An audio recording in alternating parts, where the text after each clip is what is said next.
What's going on, everyone? My name is Nick Zampaglione, and welcome back to the Zampow MMA show, brought to you by 4th and 20 Media.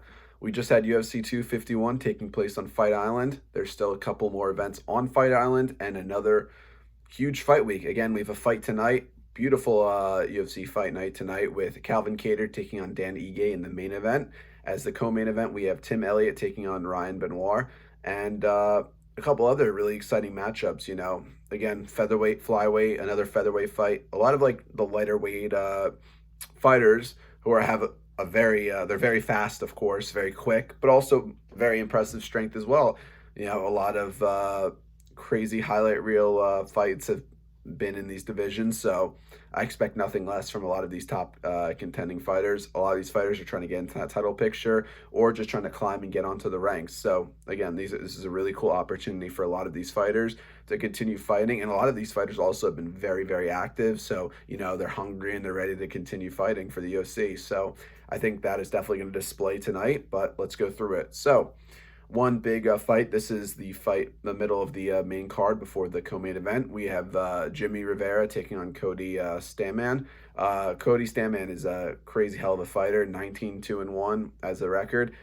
He just fought recently, actually, like a month ago. So again, staying very, very active and just trying to continue climbing up and getting on those ranks and hopefully getting to a title shot one day. But had a very impressive last fight. That was a very good candidate for one of the top fights of the year, to be honest, in my opinion. Jimmy Rivera, 22-4, great fighter too. I'm excited for these two to clash and see what's next for them. But going into the co-main event, we have Tim Elliott taking on Ryan Benoit. Sorry. So Tim Elliott is a former title challenger. He's ranked number 13 in the UFC. So he's had a bit of an up and down career, trying to get back in that winning column.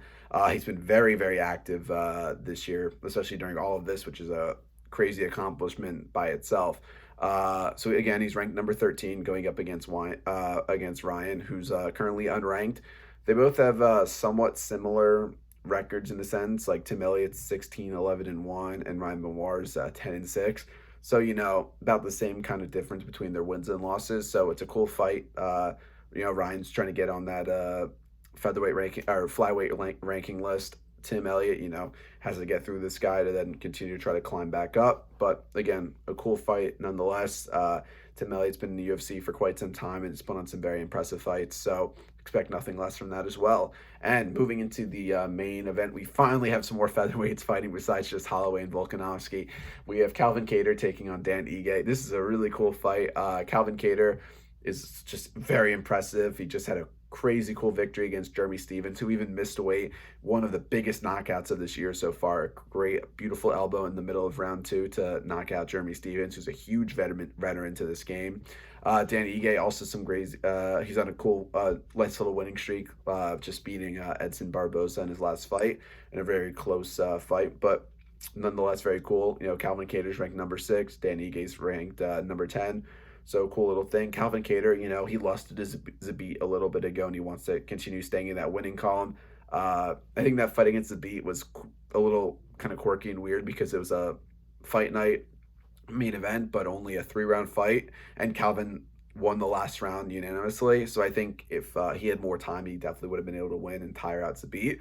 But nonetheless, again, these two fighters are very impressive fighters. Great that we have some more featherweights fighting and trying to get into that top contendership. Calvin Kattar's just on the edge. He's really, that top 5 featherweights are just some impressive people. We have the champ Volkanovski, then Holloway, then Zabit. We have Brian Ortega, Yair Rodriguez, and the Korean Zombie. Right under that's Calvin Kattar. He's right there as well. So he definitely wants to continue to keep moving up. Dan Ige is going to be a huge force in front of him. But, again, these two have been put on some very impressive fights. I expect nothing less than that.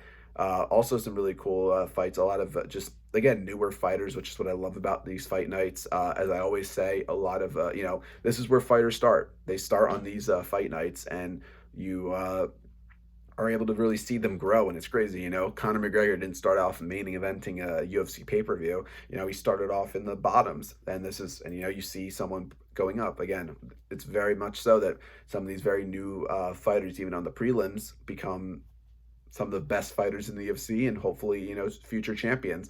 So again, this is gonna be on ESPN, just on ESPN, no pay-per-view, nothing like that. You might as well watch it on a Wednesday night during COVID-19. But that's gonna be everything for this episode. So again, usually a news day, but since we have a fight on Wednesday, a little rare. But I'm here giving you the pre-show. Tomorrow, stay tuned for the post-show. So a lot of episodes, and then we have the flyweight title this upcoming Saturday. So again, Fight Island is really rolling out with some impressive fights. UFC 251 was very cool, amazing. Great to see how successful Fight Island is, and hopefully we continue throughout the summer. But that's going to be everything for this episode. Thank you all for watching.